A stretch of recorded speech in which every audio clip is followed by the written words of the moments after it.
of the this is a meeting of the steering committee of the Vermont Climate Council. And the way we typically would do a meeting like this, just so everybody knows who's who, particularly if you're joining us, is we actually do ask, if you're not a member of the steering committee, if you could just drop your camera for until we get into public comment periods. So I'd appreciate folks if you do that. It's just a custom we try to do in part so we can figure out who's who, and for observers who's joining. So thanks everybody. And we will do public comment in today's meeting. So we appreciate everybody who's listening in and may want to help weigh in as well and help us make smarter decisions today. With that, I'll turn it over to Secretary Klauser. Kristen, please take it away. Thanks, David. Good morning, everyone. Okay. Still morning. Yeah. Sorry, just had to check quickly. Yeah. So we'll just run through the agenda. I know there's quite a bit to get to today, so I won't dilly-dally. We are going to start with a review and approval of meetings, which David will walk us, minute meetings, which David will walk us through. Then a review of the proposed meeting in March, which I think is March 14th. There's some specific action there with that agenda item. Then we'll move on to talk about the meeting schedule for the steering committee, revisions to subcommittee membership, and then finally at 12:25, public comment. Yes, that looks good. If folks want to see it, I can just share the screen 1 second to see what we're doing here. And the real bulk of our time that we're proposing today is to spend on this. And as we talk through these proposed agenda items for the March council meeting, we want to make sure we're framing them up correctly. So we're going to spend a little time on each of these to make sure we're thinking about it the right way and walking into that meeting in the best way possible. This is where we're going to spend the bulk of our time, but we have to leave time for this and for the subcommittee membership and of course for public comment. Any questions on the agenda that Secretary Klauser laid out there? We good? Okay. So with that, let's do our usual on the minutes. Just you can click right through. I think Jane just threw them in the chat as well. Take a moment if you haven't clicked through, you need to scan or do something. I'll give folks a second to do that.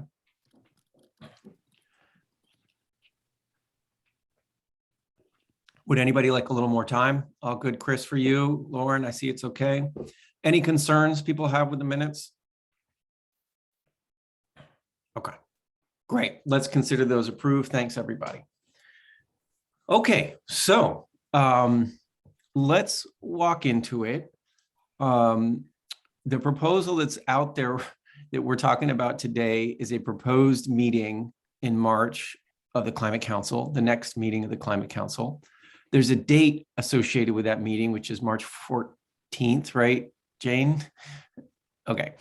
And we can start from a place of, you know, are we sure that that's the right date, right time? We can talk about that. I recommend, though, we go through the content first, and then on the back end say, are we getting the date right? It's not scheduled yet. It's a proposed yet. All right. So let's go through the content of what we're thinking needs to be done. And then let's confirm if we've got the right timing of it. And then that'll bring us into the next conversation about the additional meetings we'd like to schedule up for the Climate Council this year. All right. So Marion and Jane and I have basically put some ideas on the page here. And as a starting place, let me just walk through these 5 bullets that are the 5 bullets of the proposed agenda for this next Climate Council meeting. I'll drop them in the chat as well, but they're on the agenda. It doesn't come out that great in the chat. Sorry about that. These are the 5 ideas we think it's important that the council have a conversation about. And one is our what we typically do with the just transition reflection. And I'm not sure if Jane and Marion, if you have something you want to say about that in just a second. But the other pieces of this puzzle Wow, it really didn't look very good in the chat. One is a piece around the proposed technical analyses that have to be done or should be done, or we want to be done in 2022. And what that means for budget implications, how that work gets done and funded. The last time we spoke, you asked for a more organized chart about that. And we want to test if we're getting the right organization. And we think the council, let's figure out if we're getting to the right conversation for the council. The second piece there is around the work plan and the meeting schedule. And we'll talk a little bit about that ourselves now. And we want to frame that up in a good way for the council in March. The next piece is around the public engagement activities. And Marion and I, and Jane and Marion and I will today walk through the thinking that's been happening with the Just Transitions subcommittee and with a task group around that issue. And let's see if we're framing that conversation up correctly for the council.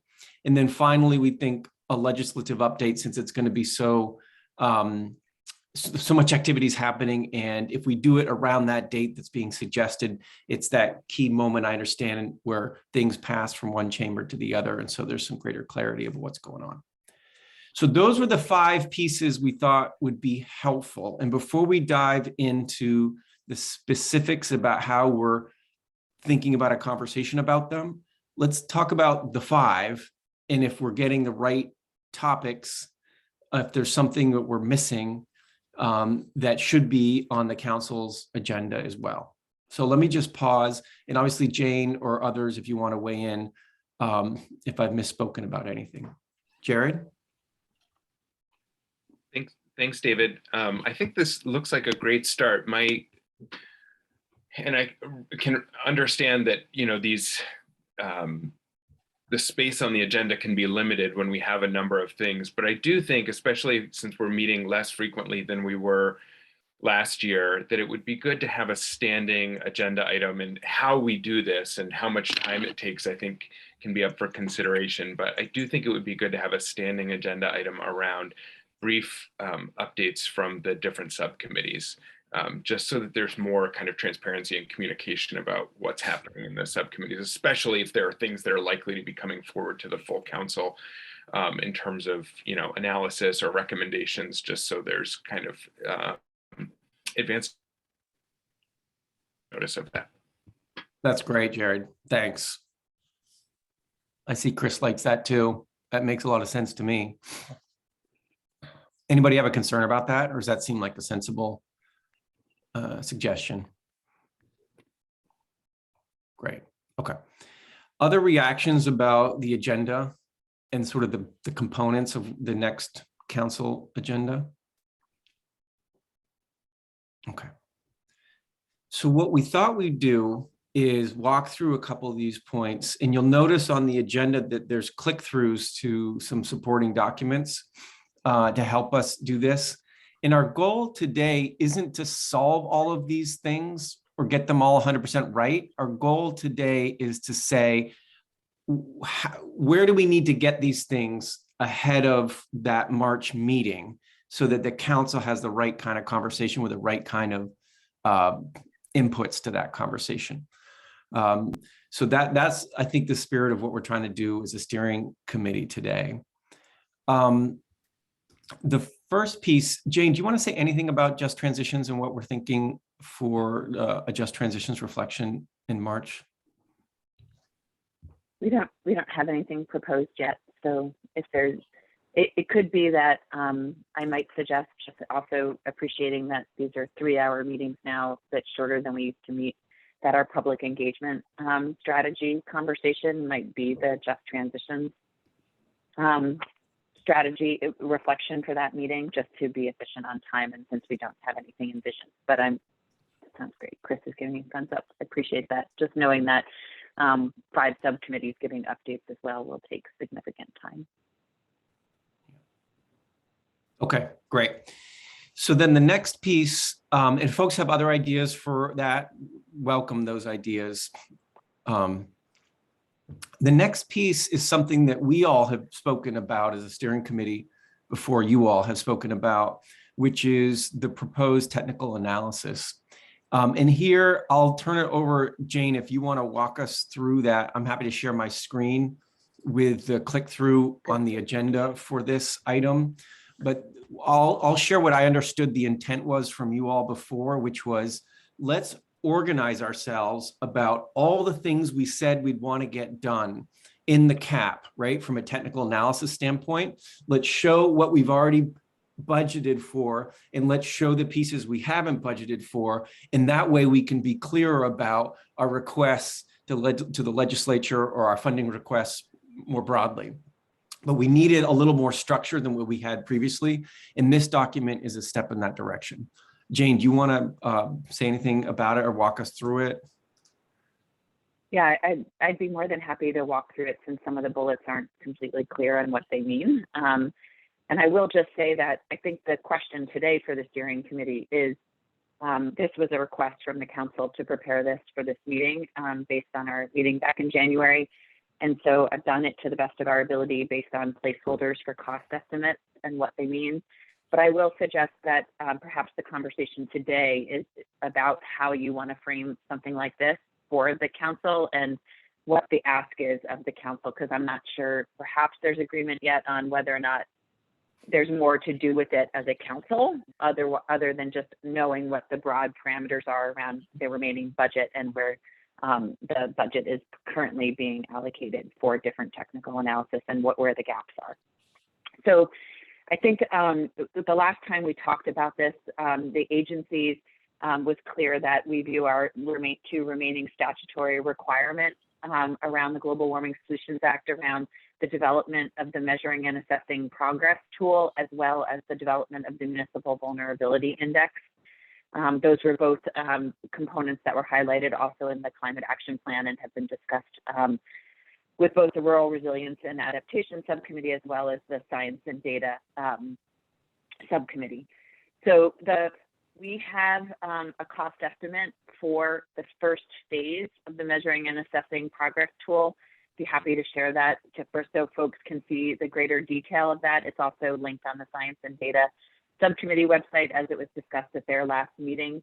But that first phase, we had considered exploring a contract amendment with Cadmus and EFG to do that because we already had the overarching work of this in their contract. So we were able to add money and time to move forward with it.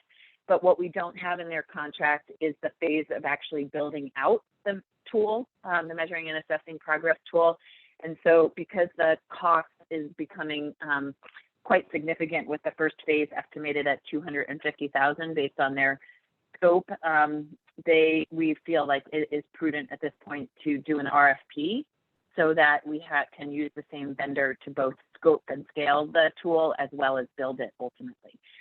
So this first phase with Cadmus and EFG had a timeline of between now and July with working with Cadmus and EFG. So we have it within our current budget to do the RFP and have roughly $250,000 to allocate to this, knowing that we'll have to put more money towards it with our budget next year. The Municipal Vulnerability Index, these are based on some limited conversations we've had with both Maine around the work they did for assessing not vulnerability. They did it a little different, but we have had conversations with Maine with the tool that they worked on for their climate action plan, as well as the Department of Health briefly to inform $150,000 here for a cost estimate. This could be on the high end, but we expect a web interface, which will likely drive up the cost here. So I have $150,000 here as a placeholder for this. Connect to UVM climate assessment is $30,000. We've been holding aside to work with Leslie Ann and Leslie Ann's capacity with both connecting the National Climate Assessment as well as her skills and assessment with her class and other work with connections to the Climate Action Plan and ongoing work in this space. So this would be a grant to UVM that we've been talking about for a while and had the money on the books. I think since the last time we met with you all, and I'm going to run through this all quickly and I'll pause before I move into unfunded components for you all to ask questions, but we'll just say that since we've last met, we've officially ended the contract with Climate Access and RISE. Their final deliverables were turned in last week, and we have a final invoice from them that we're now reviewing. I'll be sharing those final deliverables in the coming days, which actually speak to an evaluation of their ongoing engagement and work with us, and it's a great resource for us to check in on as we launch into this next and ongoing commitment to public engagement. We have roughly $60,000 remaining in that contract to redirect to additional capacity in this area. And CBI already had in their contract more of a supporting role for this next phase of public engagement, working with Climate Access and RISE, and understanding and expecting that they'll take more of a leadership role now in some of the public engagement components that we'll talk about later on today. We intend to redirect the $60,000 to help facilitate the greater number of hours that we expect from CBI on this work. We also envision holding funds associated with translation services, which is a component of our public engagement strategy, as well as some revisiting of our website, and want to really think about how we shift our website from what felt like a real tool and service for the Climate Council and the ongoing work to how we focus Vermonters to think about climate action in the face of the Climate Action Plan being developed. And so Marianne's taking the lead on putting together a new structure for what our website will look like, and we're holding some funding associated with that. And then the final thing that I'll just speak to is that we have within our current scale and scope of our contract with Cadmus and EFG, the development of a MAC curve, and the way that we're now learning that the best way for us to work to have those two, we're actually going to do two MAC curves developed, is to work through a subcontract with SEI, which is the people who have managed the LEAP modeling and worked very closely with Cadmus and EFG through their contract with the Public Service Department. And so we just anticipate some additional resources being put at our Cadmus and EFG contract somewhere in the ballpark of $8,000 to $10,000 to support that additional resource at SEI to finalize the pathways report. So based up on the top of this chart, based on the conversation we had with all of you, if you scroll up to the top, David, real quick, we had $460,000 of unobligated funding left in the GWSA budget for fiscal year 22. And these deliverables that I just walked you through leave all but $5,000 of that obligated. I'll just say that $60,000 towards CBI doesn't show in that $460,000 because that was funds that was obligated already and we're moving it over. So really what we have here is $520,000 of funding moving around. So I'll pause there before I move on to what I think what people are probably interested in is what we pitched as further needs in the technical analysis space and what we may or may not have available for funding in the coming year. Okay, great. So this is the top part of the chart, and then there's the bottom part. Any questions on the top part of the chart before we go to the next part, the unfunded piece? Is it clear? Liz? It is clear, and I appreciate starting with the remaining money, running through it and showing the 5,000. I think the format, at least for me, is good. It might be a catch-up question for me, so if so, I apologize. But is the list of items, most of which I get exactly why are on there because of work that was ongoing and needs to essentially be completed, how does the municipal vulnerability index piece, which is a big chunk of the money, how does that fit in this phase of work with the remaining budget as opposed to the work we're about to go through below? Just, I guess, from like a priority, or it's all important. And so I'm trying to understand, how did that one get here rather than down below? I might be able to speak to that if that's all right, David. Yeah. both the municipal vulnerability index and the sort of tool for measuring and tracking progress are both explicitly called out in the Global Warming Solutions Act. And so we see those, or I view those as statutory obligations upon the agency to produce. And as a result, those are the two that bumped up to the top because they are specifically called out in the GWSA. I, appreciate that there may be things further down the list that the council feels like is a higher priority. I'm not sure we feel like we're in a position to move off of those two items that are identified in statute. Just follow up. Sorry, David. Yeah, that's really helpful to understand. That was the framing. And I guess the only reason I asked is because since the way we formed the plan itself did not kind of hit everything we had wanted, particularly with what happened with TCI, toward the end, for example. Understanding that those things are statutory and necessary still doesn't, to me, dictate what the timing necessarily would be, in light of the fact that there were things kind of in the middle that interfered with the completion of what otherwise would have been a fuller report that had more signposts on how to get us to our goals. So that's why I asked. I totally get it on the measuring and assessing tool. I was actually thinking of the other one, just more in terms of staging when it needed to happen. Thank you. Okay. Well, I think, Liz, will be interesting is when we look at the bottom, the next piece, right? Then let's revisit this conversation one more time, I think, if needed. Yeah. Okay. Anything else before we look at the bottom chart? Okay, let's look at these other ones. And these are a whole bunch of things that the council put into the cap, right? So Jane, you want to walk us through these? Sure. The first has to do with the life cycle analysis. We currently have an RFI posted on the state website.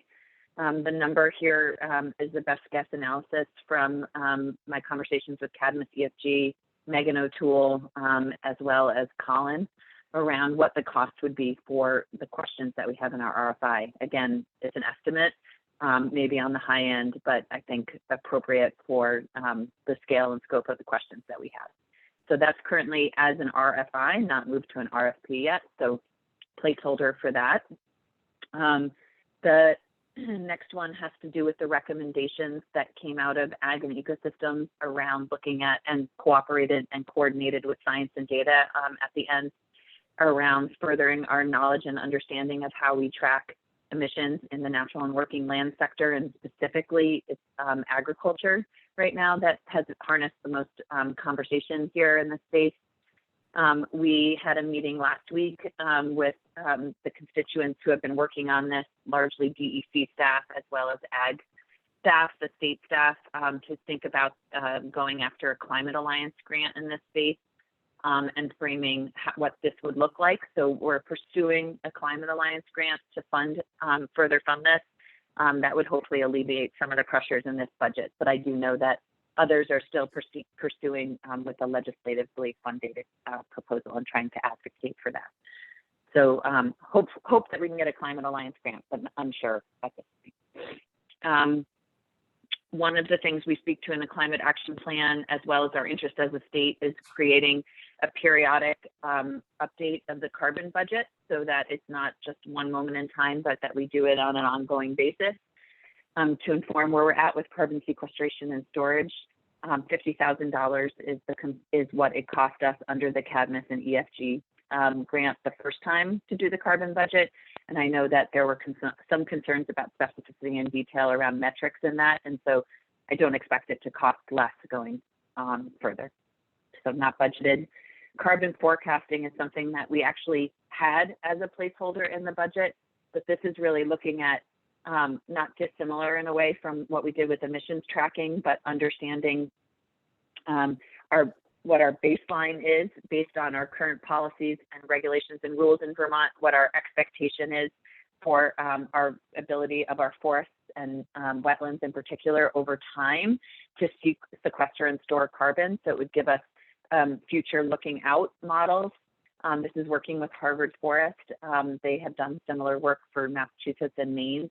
And we went as far as to get a budget from them a few months ago, and it was $80,000 for Vermont. And so we had it in our budget because we had actually wanted to include this as part of our original carbon budget and had looked to try and get Harvard Forest to join on to the Cadmus and EFG contract because they had pulled together with a different consultant when they bid on that technical services contract.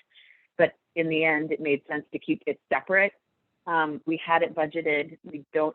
I removed it from our current budget to free it up and prioritize with other work, and have it here now as $80,000, and have been speaking with Jonathan Thompson, who would do this work for future analysis. The following two recommendations came out of the cross-cutting pathways, and I have not had any further conversation with the group that put these forward, or the subcommittees who had them in the plan. So I haven't seen any traction on them, but encourage Chris, Lauren, or others who are more deeply involved in these recommendations to know to speak up. But I didn't have any placeholder here to put in any money for these two recommendations, but didn't want to lose sight of them since they're priorities within the plan. This final one was around the benefits of reducing VMTs through compact vehicle miles traveled through the enhancement of compact settlement. And this is something that AOT has prioritized in their research budget, and have been fleshing out a scope and work, and they need match from us if they are to move forward with it. The expectation is it'll be roughly $120,000 and need somewhere in the ballpark of 10 to 20,000 of GWSA funds to advance. Currently not budgeted. And then, as I already saw Chris highlighting in the chat, we're going to speak specifically about the current thinking on the public engagement strategy and what ANR is able to support through our current funding, and that's $60,000 with CBI.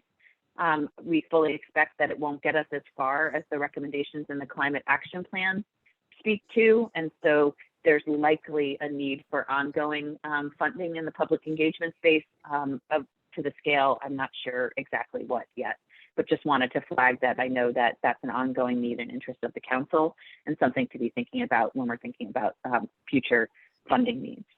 And then finally, as Liz just alluded to, transportation, because TCIP fell apart, there is likely a need to be thinking about how we fund and support further technical analyses to support new policy recommendations in the space.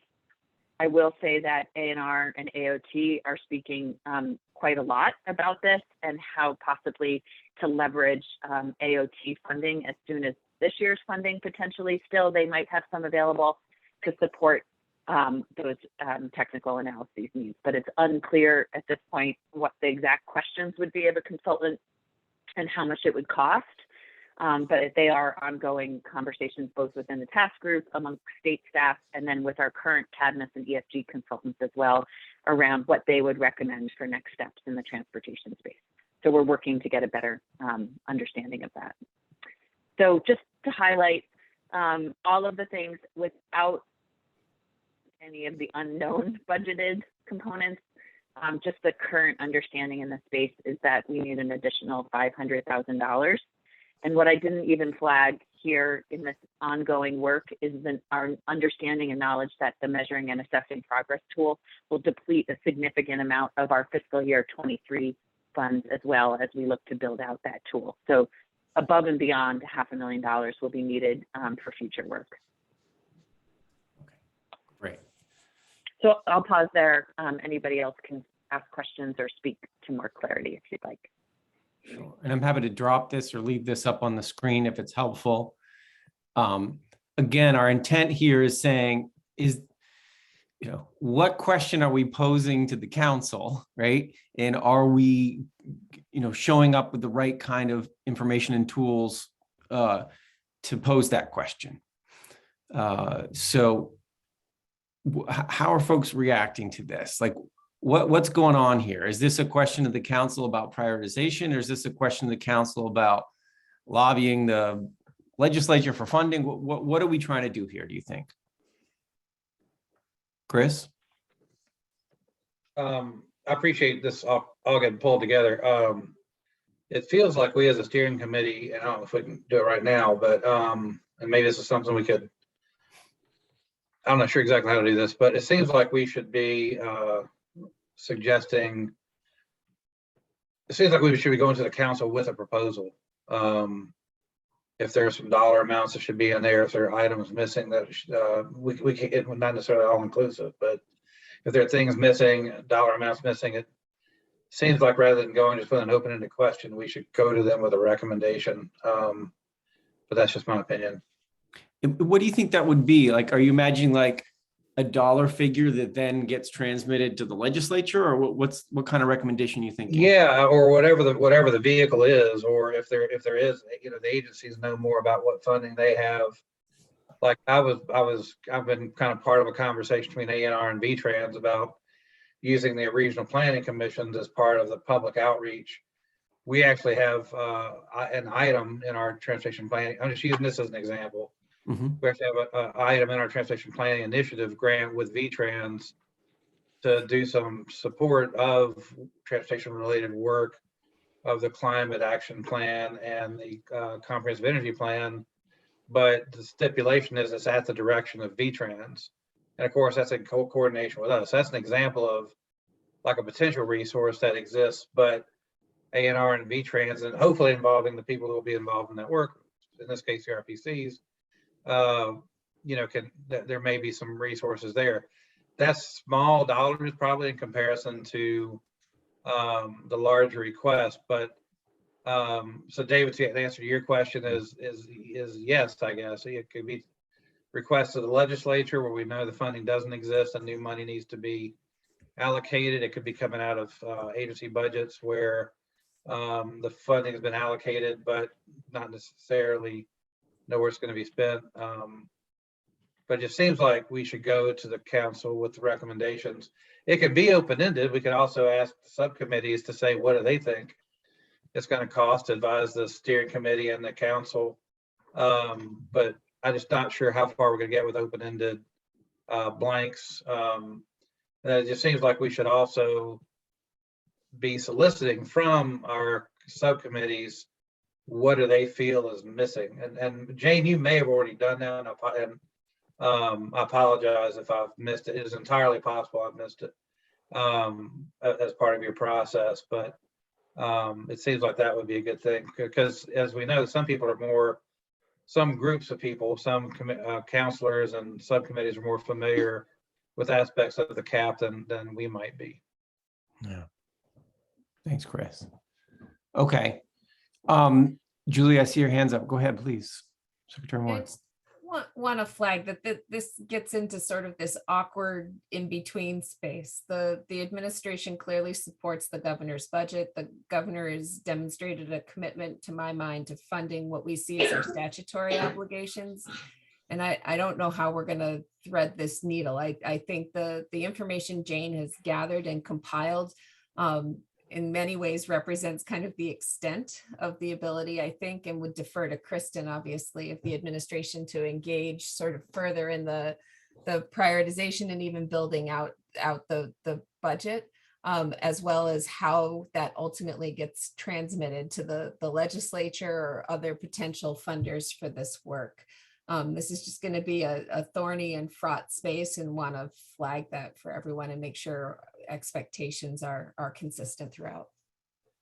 Julie, what would you want the council to answer? Like, what question would you want the council to answer around all this? I think that there's a process piece, right? Which is the council, or certainly the legislatively appointed members of the council are free to advocate for additional funding, but I think that there's a limit to what the administration can do.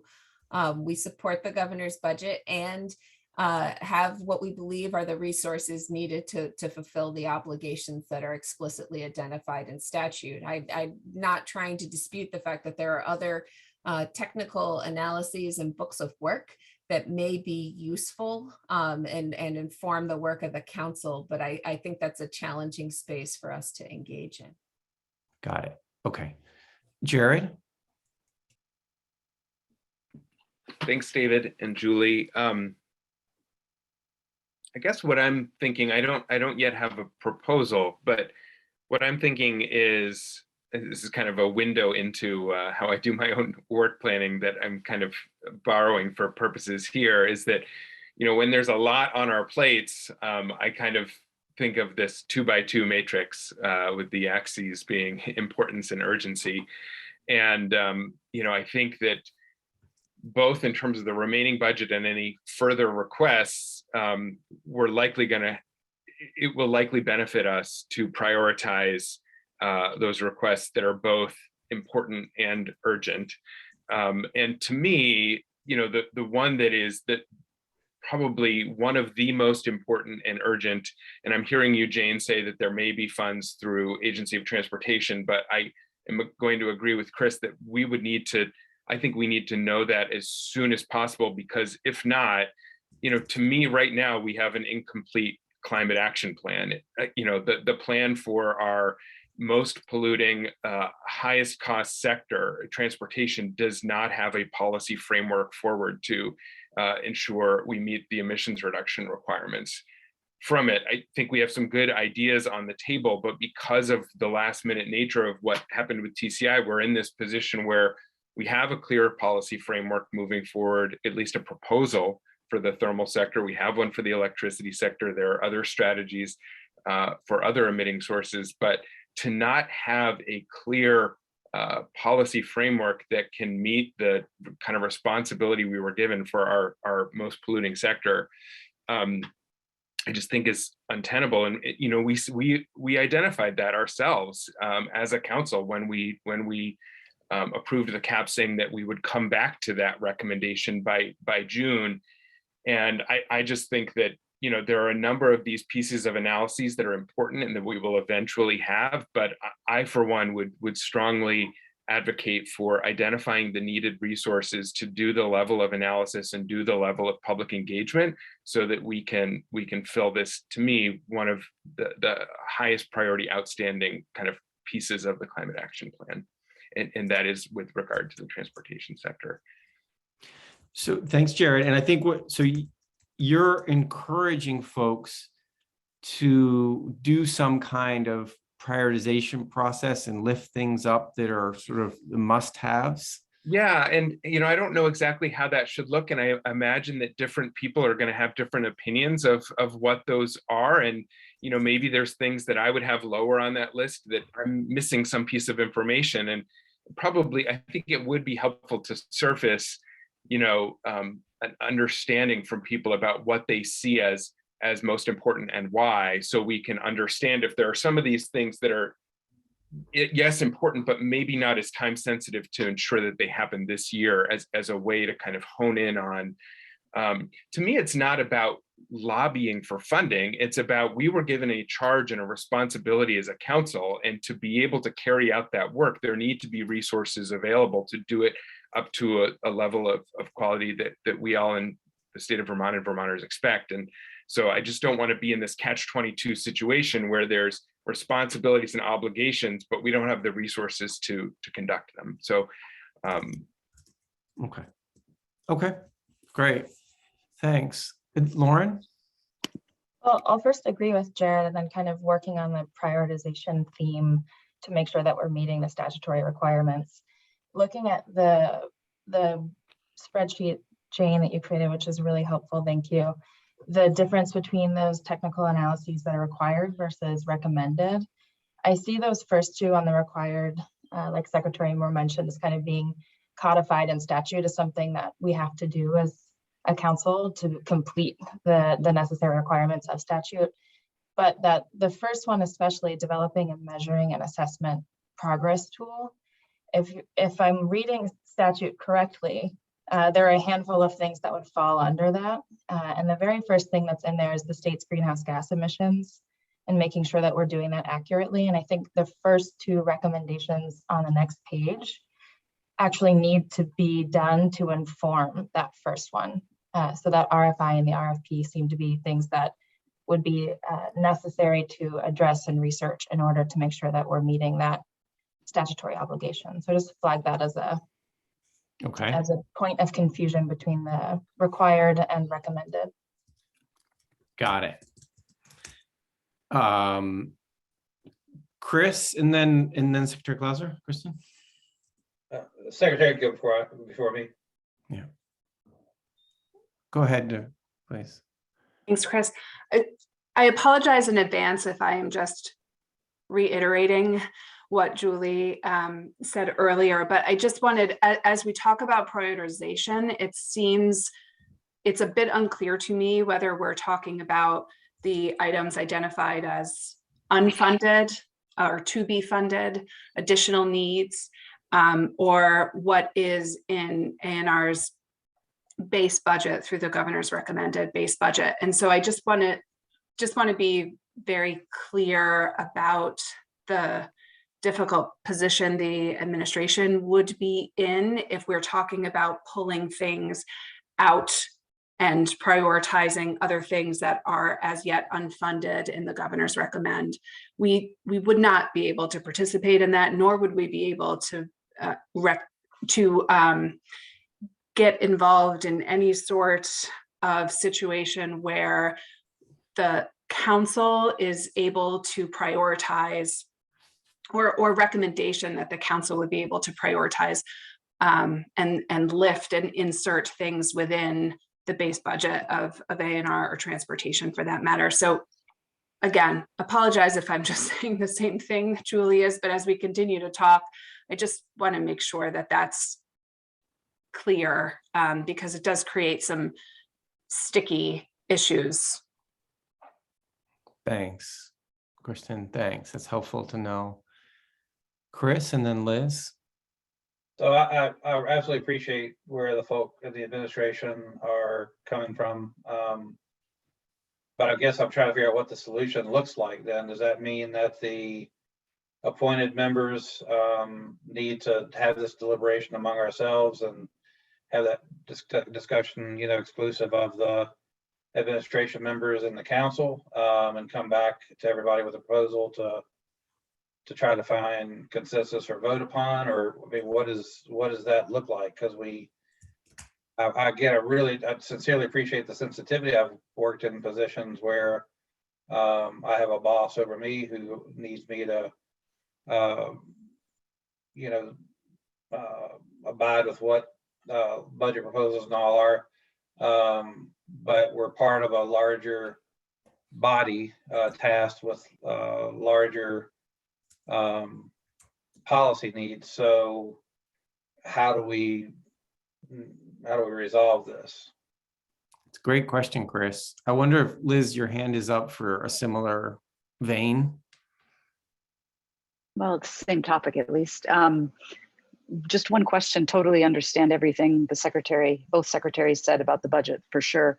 On the governor recommend with regard to the kind of two big chunks of funding right up front, which are obviously necessary statutory things to do. It's just a question of when and from what source. Has the administration already had the opportunity to kind of exhaust other potential funding opportunities, like through grants? I was thinking of like the BRIC, for example, on the municipal vulnerability assessment. Because what I'm wondering, like in my head, what I'm wondering is there an opportunity for collaboration to the extent that the council understands and appreciates the administration's position on the budget as proposed, and in the event there were a different funding source additional to what we have now, it would allow for more flexibility and actually working, collaboratively together. So I'm wondering if that has already been exhausted in order to figure out whether there's anything more to be done, really. Jane, do you know anything about Liz's question? I might be able to help Oh, here a little bit, yeah. David. I don't think we could say at this point, Liz, that we've exhausted those routes. And I think some of it becomes a timeliness question and a relying on competitive grants to fulfill some of what we think are, or what we see as obligations. And just, that obviously this is really a pretty complicated, thorny space, and trying to chart a path through it is going to be really important. There may be resources available to do some of this work. Certainly, Jane highlighted the one opportunity that we have been made aware of through the U.S. Climate Alliance and are pursuing that could bring resources to bear in that space. I think pursuing resources to address some of those, the sort of second half of Jane's lists of potential technical analyses is a much easier sort of construct for all of us, and that we don't feel like we have the same level of obligation. Others obviously may differ here. But I do think we're looking for those opportunities. I wouldn't say that that's been a strategy we've deployed to fully address that list at this point. Because the kernel of what I was thinking, and I just was using municipal vulnerability because it's the one I'm more familiar with and has some potential FEMA grant sources that could potentially support it. So I'm just using it as an example. Right. But like the kernel of the idea is supporting the governor's recommend overall, including the expected pieces of that with like, and this has happened in other situations, although it's not normal, where there's like actually some level of flexibility in the appropriation, recognizing that there are other tasks and other potential funding opportunities that if some of the kind of top line definitely funded, must go forward unless there's another solution, things end up with a different funding source. So I don't know how to say that better, but that feels like that's the only potential place of commonality. Otherwise, we probably would need to pursue something separate from the administration appointees, which is also a timing issue. I mean, we're basically in the week or two right now where this should be happening with the policy committees before they make their recommends over. So we may bluntly be too late in mid-March. Yeah, and so just different to issue. be clear, Liz, I think we have that flexibility with the $460,000 Jane has identified, that was a one-time appropriation where we were given broad authority to support for the technical analyses needed to support the development of the climate action plan. And so it's not like it came in sort of earmarked for very specific tasks. It came in to broadly support the work needed for the CAP. And so I don't see that as a concern or a hindrance to maybe moving in parallel tracks and seeing if there are other funding sources available. It's just at the end of the day, if those other funding sources don't materialize, I feel like we have an obligation to continue forward with the work regardless. I have one other point I'd like to make, but with Chris's hand up, I'll wait and maybe you can cycle back to me, David. Sure. And before I go to Chris, I want to make sure that we make a distinction between that 460, which is not about what's happening in the legislature right now, right? That's money that's in the account, right? That's one set of conversations and what goes in that top chart, right? Versus what's happening. They're related. I mean, it's all a scope of work. Yeah, I don't see those as separate. Sorry, not the way that like the agency workflow goes, or even the way the legislature thinks of the money. So that's why I was asking, but. Okay, maybe I misunderstood. Right. Okay.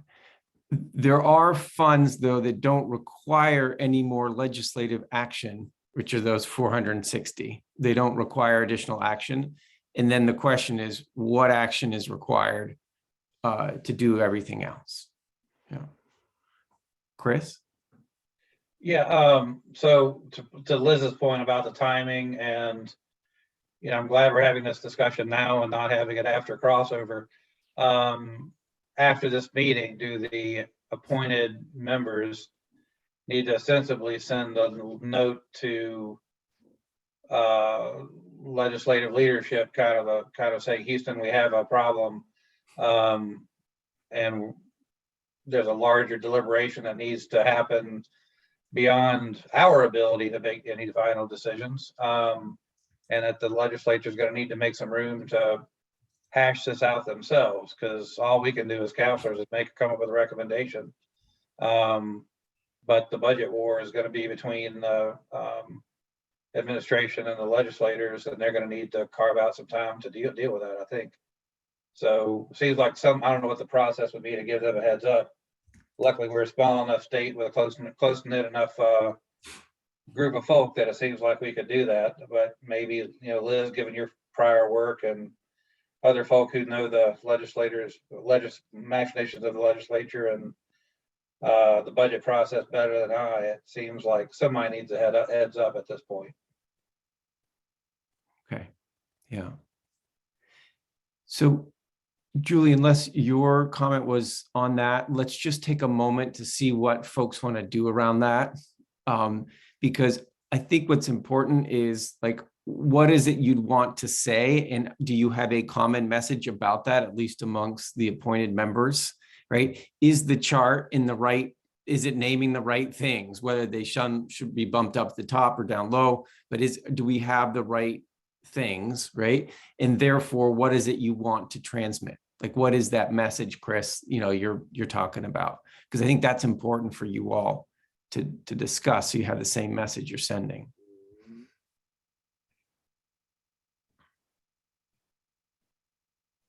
I hate to keep yakking, but I still think we need to ask the subcommittees if we've covered everything. Okay.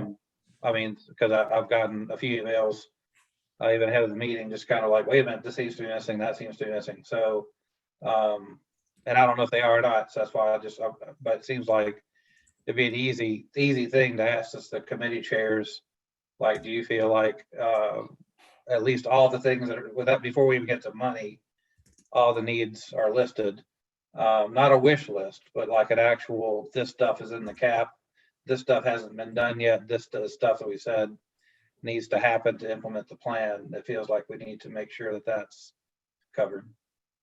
Okay. So a step by the co-chairs, subcommittee co-chairs, make sure what was in the cap and mention the cap is really there. Okay. All right. Okay, folks, if this is as Secretary Clauser and Moore have said, it's a fraught space, right? Because you kind of have different responsibilities here amongst you all as steering committee members. But those of you who are feeling the need to do something about this and are appointed members, do you have some clarity about what is it you want to do? Jared? I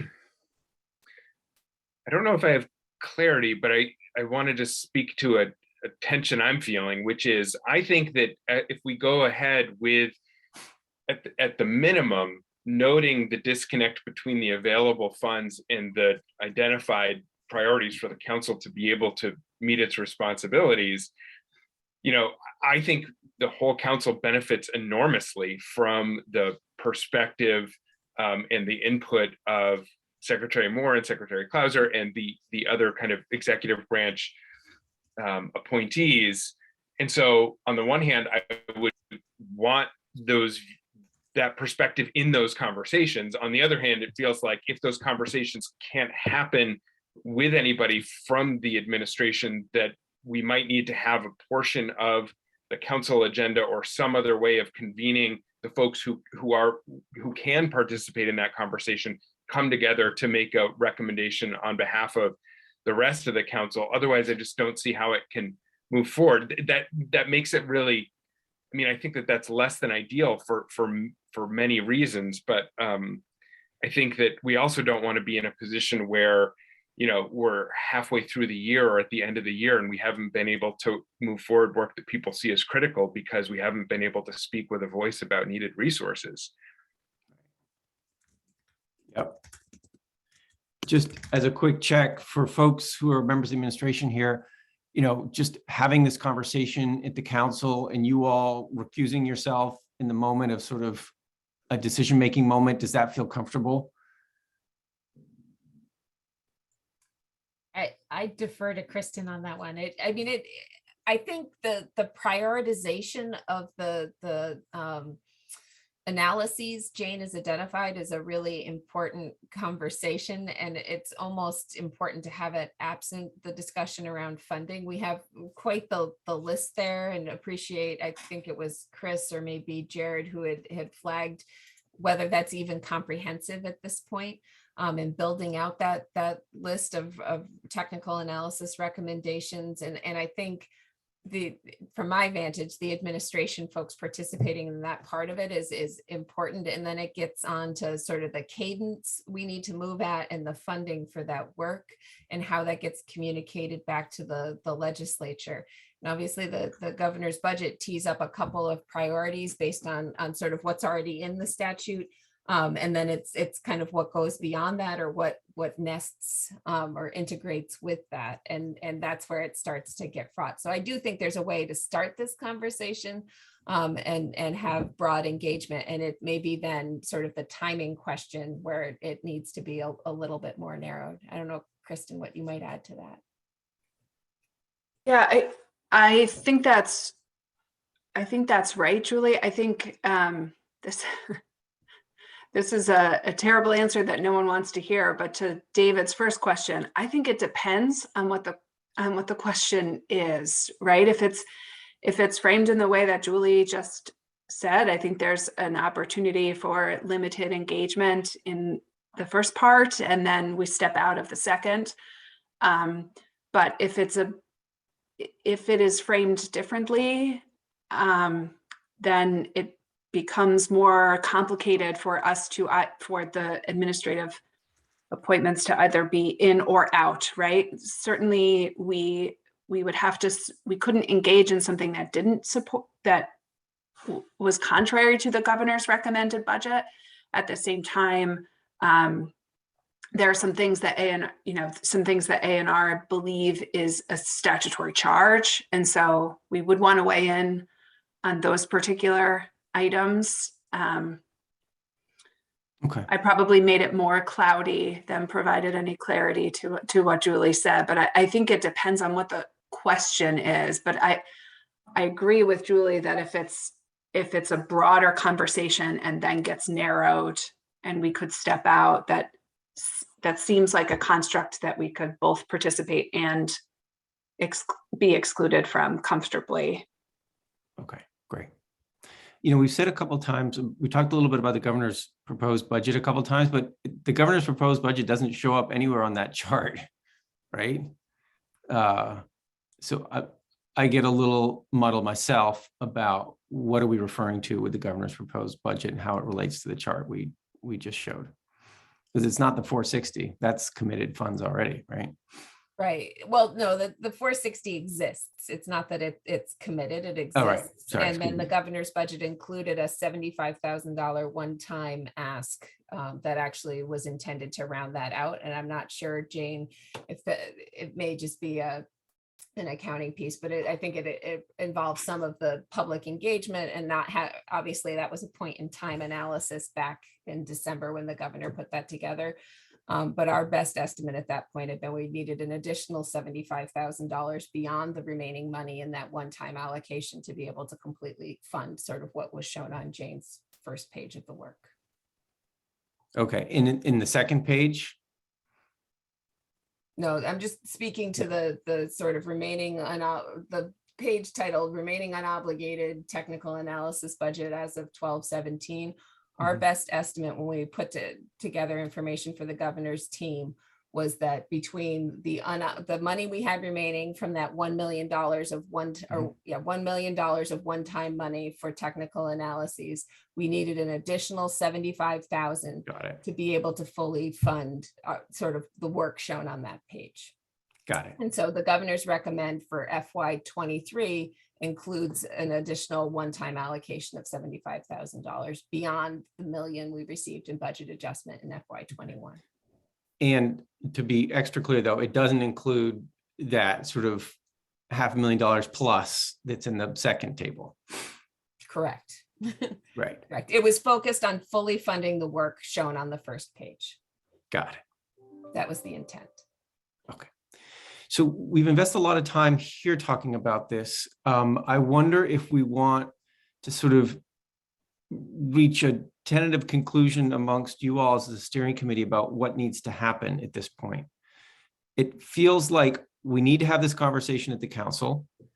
Prior to the conversation at the council, there may need to be some, signals sent to the legislature by the appointed members here in the steering committee. And when we show up at the council, we need to have two kinds of conversations. One is, are we clear about prioritization in the things that need to get done? Is there anything we can do about prioritization, right? I have, as a facilitator, I have my concerns that prioritization will be successful. If the ARPA money conversation is a source of learning from that, there was not a significant amount of prioritization that happened on that, but we can try.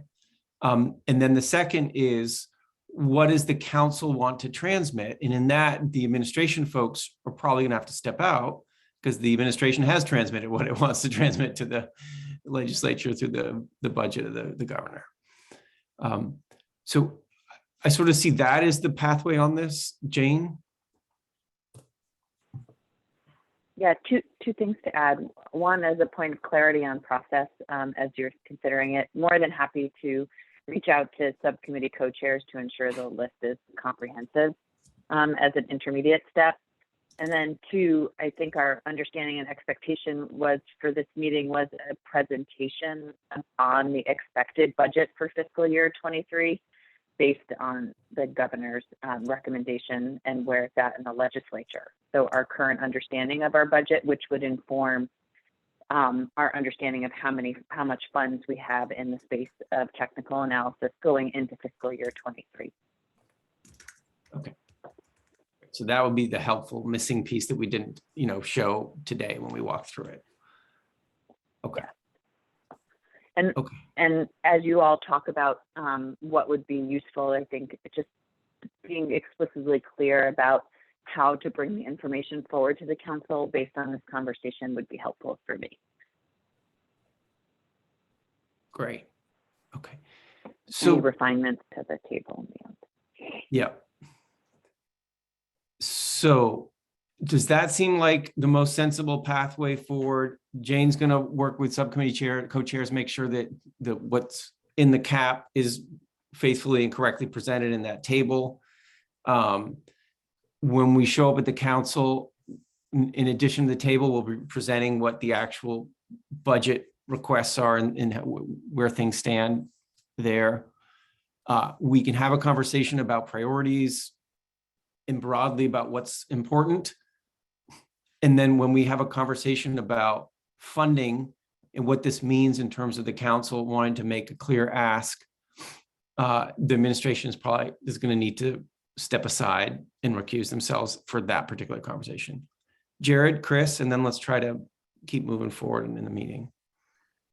I agree with that proposed way forward. I just wanted to offer a little bit more specificity on what I meant by prioritization, because I think there's kind of two levels of prioritization. Mm-hmm. I think there's a first cut of prioritization, which aligns with what has already been compiled, looking at what's in the climate action plan as additional needed technical analysis and public engagement that I think is done, that's a great collection already. But then there may be some pieces that would benefit from the eyes of the co-chairs of the subcommittees to see if there's anything missing from that. And I think that that makes a lot of sense, as to say, here are the pieces that we pointed to in the climate action plan, or that our subcommittees are saying are necessary to advance the work that we've been charged with. And just to put that, I think a first step would be put that list together with our best guess of potential funding and say, legislature, here is what the council has come up with in terms of what those needs are, and an estimate of funding, without ourselves trying to, which would be very similar to the ARPA process. And then there's a back end or a second step prioritization, which would be, once we have a clear sense of budget, thinking about those timing issues, which ones are more time sensitive and urgent. And I think that there probably would have to be a conversation, assuming that the fully identified budget was not approved, for how we would do that. But I don't think we should do that on the front end before we've identified and listed what those identified needs are. I'm glad you said that, Jared, because I feel like it would be extraordinarily difficult for the council to do that in the front end, right? And so to think about it as a sequencing thing on the back end sounds like a good way to go. Okay, Chris? I guess I just want, for my earlier question, maybe this will be a good one for Liz. Do we need to give the legislature a heads up? Not trying to dump that on you, Liz, just, I mean, I don't want to put the administration folk in a bind by asking them. And you probably have more experience with this, having been in both places, to kind of advise about what we should do. Yeah, no, and I imagine Kristen and Julie or others would help us with just plain old procedure. I mean, you know, answer factual questions. But my understanding is that the money committees in the House will be asking the policy committees for their recommendations, you know, this week and next at the latest. I mean, that's the usual. Usually there's a letter back and forth. I don't know that I've seen those for the committees that I have in mind for this type of funding. So I don't know if those have happened yet. I don't know if either Julie or Kristen know if those have come out yet. But generally speaking, there's a request made from the money committees to the policy committees, and then a recommendation back from those policy committees, which would be the best place for this type of request to come in, if possible. There are other ways to do it, of course, but that's kind of the normal process, and that would happen kind of now, this week and next. So I'll just, I am not watching the committees that are dealing with this as closely as Julie and probably Jane are. So, and I know Julie had to jump off. So I haven't seen the letters yet, but that's not to say they aren't already out. So Jane, please jump in and correct me if that's correct. But I'll just reiterate what Liz said about timing. This week and next week are the weeks, next week particularly. So given that, and to Chris's point, do you, as you know, particularly the appointed members of this steering committee, do you want to take this chart that Jane's done and say, we're working up a chart, this isn't final, but this is the chart we're working on, just FYI, this is where we're at, and we're going to keep working on it in the coming weeks, and the full council will look at it in early March. But just so you know, this is what's happening. Does that seem like an appropriate step, and just to use the chart that Jane put together as a starting place?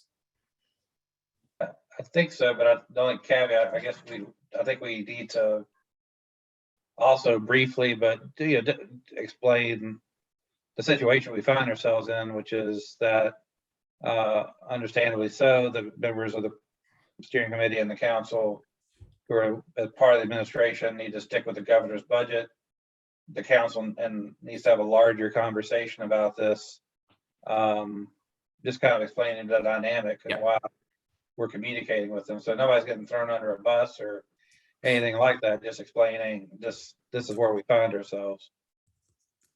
Okay, great. David, just so I may, just to put a completely crystal clear point on this, I cannot draft that letter on your behalf.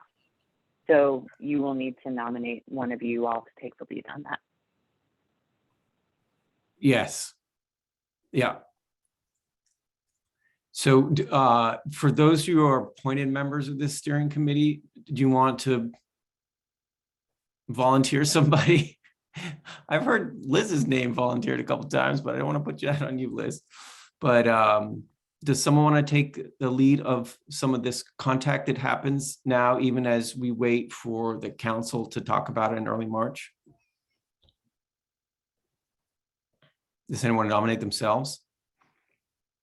I don't want to dump it on anybody. I could do it, but unfortunately I have I'm out this afternoon. I can work on it tonight, but if anybody else wants to take a first crack at drafting it, I'm happy to look at it.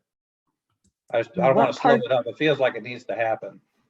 What part is it? I'm hesitating to jump in because I still am not clear, so I apologize. But what part is it that does not permit Jane to help with what would otherwise be a process-based letter? That's fine. I really don't understand. I've been told that I cannot write the letter. So I'll just leave it at that. And as an exempt employee, I just going with it. I can't, if it's literally process around the council's next steps, and not direction around asking for an increased budget, there's no statement of intent there, then perhaps drafting the letter just saying that the council is reviewing technical analysis needs, reviewing funding in hand, and future work of the climate action plan, and happy to discuss further. I can't answer it right now, though. Yeah, no, I that's why I was confused. I wasn't thinking that we were, as a steering committee, able to kind of get to the, and we recommend, you know, X 100,000 more or whatever. So that's why I was confused. Right. But it does imply a recommendation of increased funding needs. So it feels like a blurred line, I suspected. So as part of, as a steering committee, we need to figure this out going forward.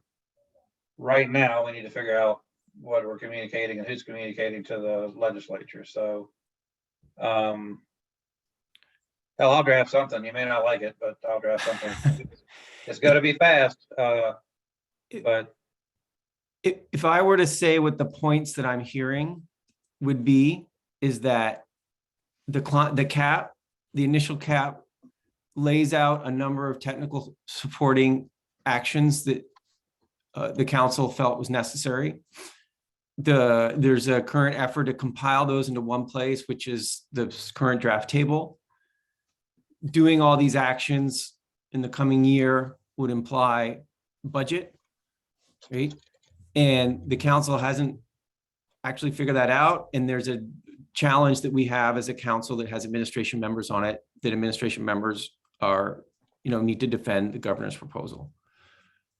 In the face of that, we're just giving a heads up that this is something that the council will be wrestling with in its meeting in early March, but it could have implications for the budgeting issues in the legislature. Something like that. yeah, Are those of us that are appointed by the legislature able to work on that together without understanding that we need to leave Jane apparently and the admin folks out of it? How do we work on that without implicating open meeting law? Or do we just say thanks, Chris, for working on it tonight, and hopefully whatever it looks like, it looks good by us? I don't know how we work on collaborative documents at this point in time with a quorum. Yeah, you can't, I don't think. So. yeah. So I think I have down what I need to write. I think that was a good outline. I forgot. So after the, I guess if I can ask the question among my counterparts here, I mean, does this just go to leadership and then they can get it to whoever else they feel it needs to get to? So does this go to like the speaker and the pro tem, and then?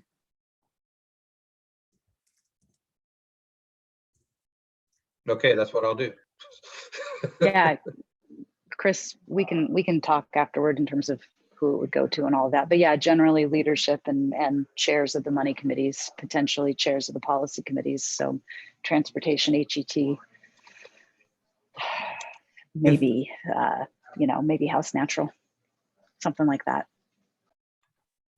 Yeah, Chris, I can say broadly, if helpful, typically when we communicate with the legislature, it is leadership and money chairs, and particular policy chairs if relevant. Okay. If folks are okay with this, it would be entirely legit for Chris and Liz to work on this together and just run with it. If folks are okay with that. Are there any concerns with that? And by run with it, you mean send it off without the rest of us seeing, because that would trigger quorum. Correct.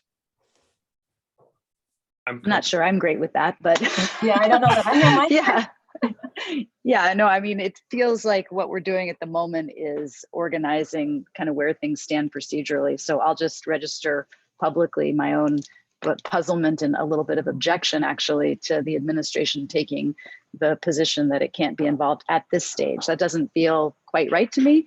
But understanding the position that Jane's in and the hard work that you've done to get us to this point, putting that aside, just making sure we have some communication so that, the way I would think about it is just so we're on the radar there. There's not a specific additional ask that's been supported by the council as a whole or any particular part of it with or without the administration folks. So I don't think we're doing something more substantive at this point, other than making sure that, before crossover, essentially before, town meeting week, we've raised our hands and say, yep, we're still here. And there are more needs identified than there are dollars allocated. That's kind of it right now. I mean, I'm happy to do this. I also concur with Liz. It just feels like a procedural. It just feels like a procedural matter, but if this is where we're at, this is where we're at. And thank God we talked about it now. And we should figure out what what this delineation looks like going forward. Yeah. So David, I haven't had any discussions with Jane. I certainly don't want to put Jane on the spot, but I think I heard her say that there was still somewhat of an open question as to whether or not just the procedure, now that she has a better understanding of what the letter may or may not say, that she'd have to check into it and revisit. So I am happy to work with Jane to shepherd that through and determine whether or not this is something that Jane could participate in. But I think I heard her say she's not able to make that decision right now. And having not been part of any of the previous conversations with Jane, I don't want to jump in and make the decision for her. So, but I'm happy to look into that because I hear the concerns from the steering committee. I We think can that would get be started in the immensely helpful. meantime. Yeah, and we can get started. That's great. Okay, great. Okay. Chris, Liz, thanks for getting started. Secretary Clauser, Jane, thanks for checking in and seeing how you may be able to help shepherd this if it hits that sweet spot of being more procedural than a budget request. Anything else on that before we move on to the other pieces? We really invest a lot of time and I think it's important, and we got some other things we got to talk about today. Anything else? Okay, great. So I'm just conscious of the time. I'm not sure how you guys want to handle this. There's a few more things. We definitely want to mention the framing of the public engagement stuff. There's less for you to decide on right now about that, but I think it's important to hear and to see if we're framing this up in the right way for the council. So Jane was going to walk us through the public engagement plan, although, excuse me, before we do that, we're going to do a work plan, weren't we, Jane? Sorry. And Jane, do you want to walk folks through like the council work plan? Hang on just a second. Yeah, let's reverse the order of that, because I do feel like the council work plan feels most appropriate last. And I can talk through the public engagement document that you all received really briefly and highlight the three components of that in order to familiarize you with the strategy as it's evolving. And then encourage you to read that closely and let me know if you have any comments or thoughts before we bring it forward to the full council. But just so you all know, Just Transitions has been focusing on putting forward a small task group to work very closely with David, Marion, and I around reformulating what A&R and broader our capacity would be brought to bear on the public engagement in the coming months. We looked at it in order to do that. We looked at closely what the climate action plan called for furthering public engagement. And then we also revisited the conversation that the council had after the plan was adopted in December and lifted up the components that we heard from the council in order to pull that into the conversation as well. So those first two components of the document really speak to what the climate action plan calls for public engagement, and then what you all reflected on at the meeting in December. based on that, we've carried forward 3 main components for a public engagement strategy. First being making the plan more accessible. So we've been thinking about language translation services, about creation of a story map for the plan in order to make it more visually appealing, also to bring people in. We're also furthering identifying how we can make the story map and those components available in different languages and more accessible as well. We had received from the Chief Marketing Office a number of templates that we're considering revising and shifting the plan into to move the whole plan into a PDF and a more visually appealing document. So that's really like A&R's contribution up front, and we're holding some funding back to make sure that we have funding going forward for translation of components of the plan, as well as not only written translation, but verbal translation, audio translation, which we're planning to make some videos available as well.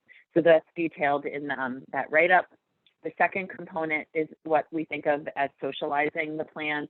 So really traditional public engagement from where the state's vantage sits, which is having 2 or 3 online engagement events focused on, an overview of what's in the plan, how to make it attainable and reachable for people, and then really focus that discussion and engagement around the next steps and ongoing work of the council and A&R, so that folks have meaningful questions and answers about work that's important to them and that work that's actually carrying forward in this coming year. So those are the 2 very straightforward components, I will say. And then the commitment to partner engagement is something that we've been refining and working on closely to think about how we set routes and really think about systems and structure for long-term engagement going forward. You may have observed in the Climate Action Office policy paper put forward, envisioned in the Climate Office in A&R is a public engagement coordinator long-term to think about how we focus and ground engagement in the work of the Climate Office. And so as we think about engagement over the course of the next 6 months, we're really thinking about how we set up those systems to hand off to long-term capacity that we hope and anticipate to have, as well as how we coordinate with other engagement efforts through other components of state government and work that was identified through the Just Transition Subcommittee. That objective in that document really speaks to what I was just trying to put voice to, which is not going to partners with the climate action plan, but going to partners and communities with questions around how we work with them long-term and set up and frame conversations with them. So David is going to help us lead that work, and we've been thinking about communities and organizations to do that with the focus group. So we'd like to share this reformulated public engagement strategy with the council and invite in members of the Just Transition Task Group to help us do that for the meeting in March. And David, Marion, feel free to add anything that I might have missed, but that's the gist of sort of the main components of the strategy and how we'd like to bring it forward, knowing that it's not everything that the council wants, but there's some really strong components, and hopefully it's setting the stage for us to work long-term with Vermonters on this work. That was well said, Jane. I have nothing to add, really. So that's the 3-prong approach, and we're eager to have the conversation with the council about it, even as we are making progress with the Just Transition Task Group about identifying these potential partner organizations, these community partners, reaching out to them, which we haven't done yet, and doing that in March. Any thoughts about this 3-prong approach? Okay. All right, so we will set that up for a conversation in the council to get the council to really wrap their heads around it and see if it's meeting the need that the council has identified. Okay, great. All right, and so then let's talk for a second about the council meetings. And here there was a slide in your packets attached to the agenda.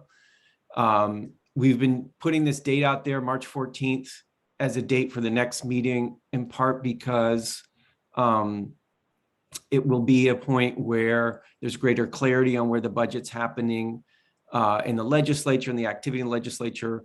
Any later would feel too late to have any kind of impact on the legislature if we want to, or the council wants to. Jane, do you want to say another word about that date in particular? Yeah, it's also just following up, knowing that next week is school week, vacation week, as well as sort of lingers into the next week with town meeting day. So I proposed March 14th. It's not scheduled yet, which I do apologize, but I have been holding up for this meeting. And hopefully we can frame up then at least the next few meetings. So as we schedule the meeting in March, we can look to also schedule out the meetings that we're proposing for May and June. And those really align with the work of the subcommittees and when we expect that work to be lifting up to the council, as well as the timeline for rulemaking and the expectation that we'll go back to the council 45 days ahead of filing those rules. So see the need for a meeting in May and June as well, but not April. And we don't say anything about after June, but in principle, you could imagine less frequent meetings after June. So those are the things that are on the table. March 14th, a meeting mid-May to do the rulemaking conversation, and a meeting in June to see where we're at with the biomass and transportation conversations, as the council said it wanted. Any reactions to that? Thoughts about how to improve that schedule? Concerns? Good? Okay. And then post-June, it's not entirely clear what the story is, although you could make an argument for something that looks a little bit more like quarterly council meetings, depending on the work that needs to still get done on transportation and biomass and the other pieces. Okay. All right.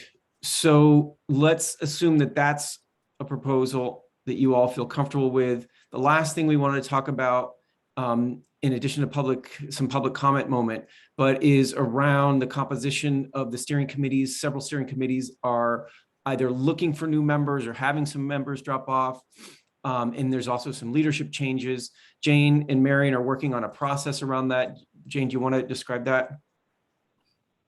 Yeah, before we do that, knowing that I know we're racing now, but the expectation for steering committee meetings, we've been meeting on an ad hoc basis for the steering committee, knowing that the pace and scale of the work is still continuing pretty aggressively and the council's not going to meet as regularly. I'd like to suggest a monthly meeting on Mondays, for the steering committee, date to be determined, the exact day to be determined, but the next meeting would be the council for March 14th. And then I would expect that we would have a steering committee meeting in April, but we'd also have one in May, June, monthly going forward, just to have those on the books. All good? Okay, great. Thanks, Jane. And then the subcommittee membership, Marion did a great job of updating the subcommittee membership document, which is sort of the place for the most up-to-date committee membership. Want to highlight a number of changes.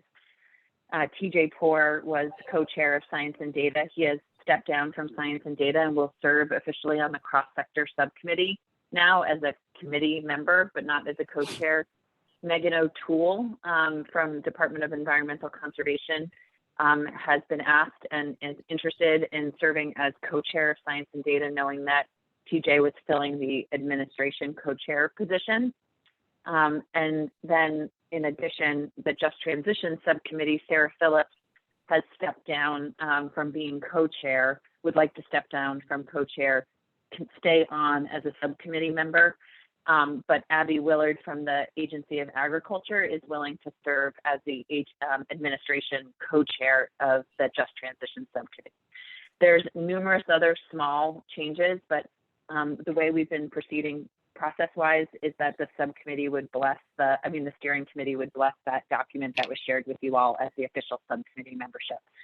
So unless there's any questions, I would just ask that we move forward with the current subcommittee membership based on the one that was circulated with all of you for now, knowing that we don't have time, but maybe if you want to hold on for a minute, or we can share it in some way. Marion's done a great job of appreciating that 3 subcommittees all have gaps in expertise and composition, and would like to move forward in a similar process way that we did almost a year ago now in standing up the subcommittees, so that we have a public and open process to nominate new members to the subcommittees to serve where identified. So just transitions, rural resilience, and science and data all have identified gaps.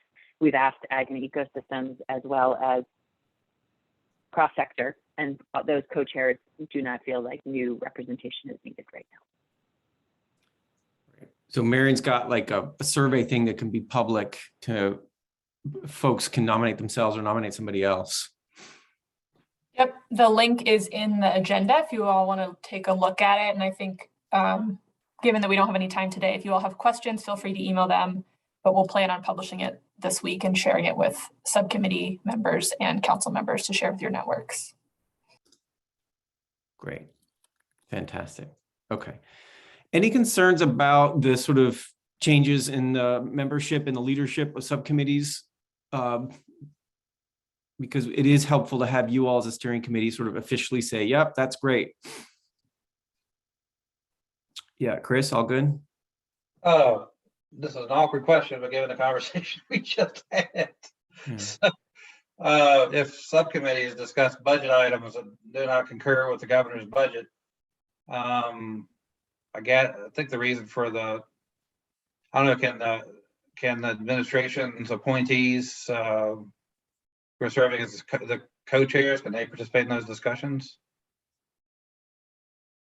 I guess just to be clear, between now and the council meeting, many subcommittees aren't meeting. So I'm not sure subcommittees will be discussing technical analysis needs. I'll put it out there to subcommittee co-chairs, but I thought that was actually the request. Okay. Because They're in the subcommittees, there are a number of, agency staff, and we've got the co-chairs, and we're trying to resolve that right now on the transportation and cross sector about how to resolve the transportation policy issues. So the administration may need to offer some direction to those folks, because otherwise it's going to be a fairly one-sided discussion on some of these, because in some cases there are going to be some resource questions that may not necessarily jive with the governor's budget. Not trying to create a problem, it's just now that this has been raised, we just need to know how this is going to go. Okay. Thanks, Chris. So yeah, we'll see how many. I think this budget issue is like a temporal one, right? It's, well, these negotiations are going like this budget issue will not last beyond the end of the legislative session, right? This is we have this problem now, right? Well, it will be reoccurring annually. Right? Yeah, so the annual reoccurring moment, yes. But I mean, to your point, David, I think that, the folks from the administration and agencies and department staff have been involved in subcommittee work pretty extensively for their individual expertise and substantive matter experts, and they would presumably be they can continue to serve in that educational, informational role throughout, in the same way that often folks are called into the legislature to give to provide information and data and substantive information on issues, in all sorts of legislation. Some is supported by the governor, others is not, and they're not taking a position on the legislation, but rather providing factual information to the legislature. So I see them continuing that role in the subcommittees. Right. I don't know if that's helpful or answers your question, but they would not be able, to engage in recommendations for specific items being funded outside of the governor's recommend, but to the extent that they're providing, policy information and substantive data, I think they could still be very useful members of the subcommittee. Absolutely. Yeah. Okay. Okay. Great.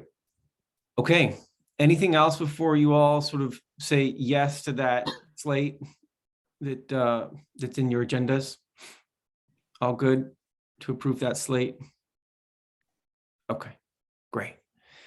All right, so we're quite a bit over. I do want to pause for public comment.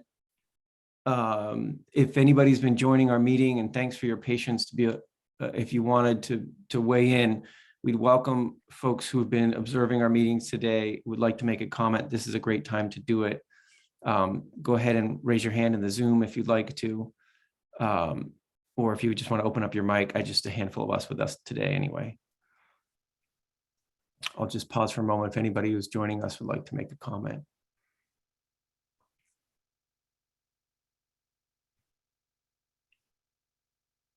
Okay, great. I'm not seeing folks.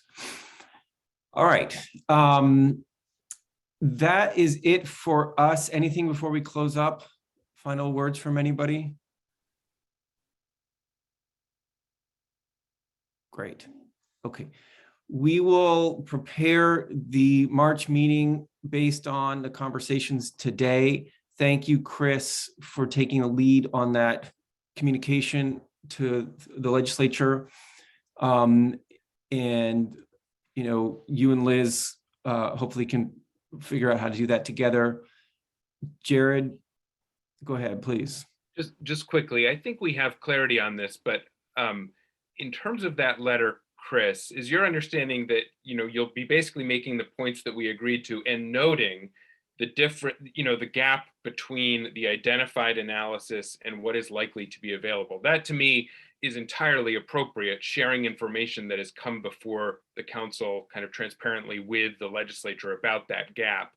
But I think in order to take that next step of actually making a recommendation for a specific, funding amount, that I do think that would be a step too far for the steering committee to make without. I'm not talking about any amount of money whatsoever. I'm just trying to say. Noting the issue, bringing that to attention that will require further, yes. Yeah, we're trying to figure out what needs to be funded and at what level. And you guys are moving forward at in a process that may not jive with ours. And we're a little hamstrung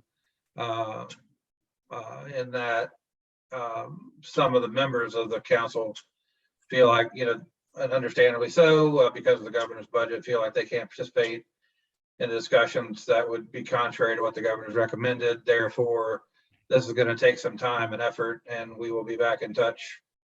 But just wanted to give them a heads up.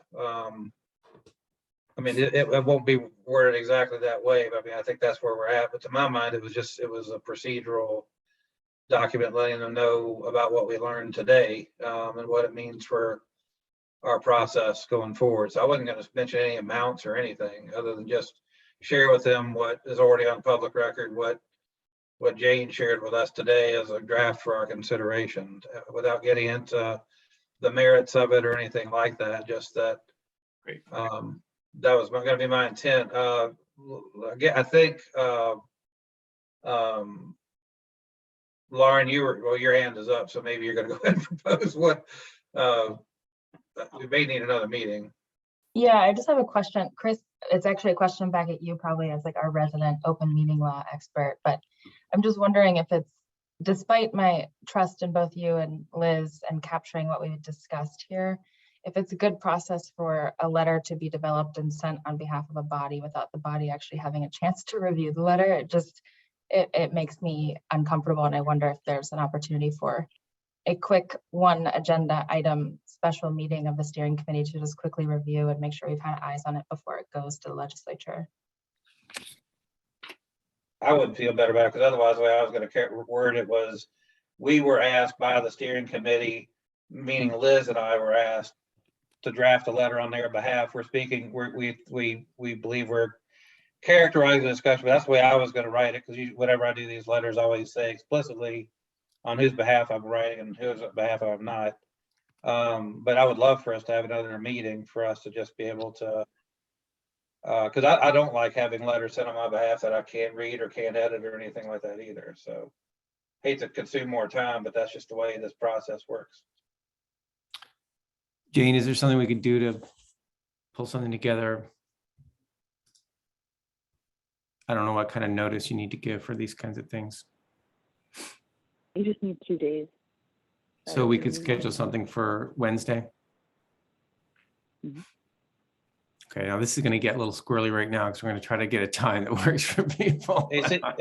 And this is where actually, as a staff person, when I'm in this position as a staff person, what I can do is take the action by the steering committee, which is like in this case, the authorization of a letter to go to the legislature, not getting into amounts, but explaining where we are procedurally.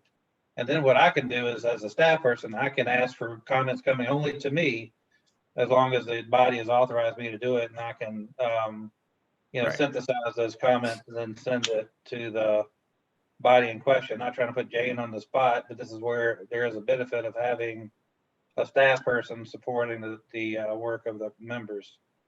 At least that's my understanding of the way this could all work. Yeah. You can receive, as one person, whether it's a staff person or a steering committee member person, you can receive all of those comments, I believe. And then once the document is to be discussed and voted on or agreed upon, that would have to be posted and warned for the open meeting. Yeah. But it can be myself or you, Chris, either way. Okay, team, let's just be quick about this then. Do we want to try to meet on Wednesday morning, 10 o'clock for a half hour, look at this letter?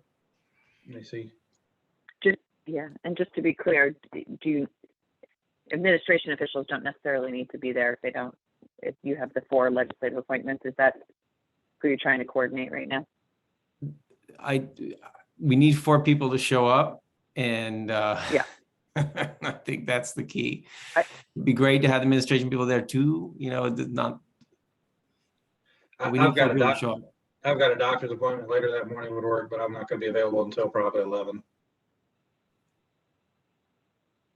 Okay. I just want to make sure, I just feel obligated to indicate that I think time is of the essence. And so I'm not sure if the plan is to pull folks together to review a draft and then elicit additional comments after the draft, or No, it's the final, it's the final, send the final and it's send. to send the Send final. button. Okay, I was just gonna flag that might not be feasible to accomplish the goals that it sounds like you're wanting. Could folks do like 8 a.m. on Wednesday? I cannot, but I don't know if you need me, so. How about others? And if you want Julie, I can see Julie's schedule. I'm just trying to think about like getting outside of the normal meeting schedule, like 8 a.m. or something like that. I can do 8. Lauren, Jared? Yeah. We put it in the chat. I can make any time work. Oh, I on see. Yep. Wednesday, and it looks like Lauren's is only 3 to 4. So 1, 2. Yeah, afternoon's not great. I would love to do it first thing in the morning if that's possible, but That doesn't work for Chris. No, 8 I can do. 8 does. Yeah. I have to be done by. I have hard stop 8:30.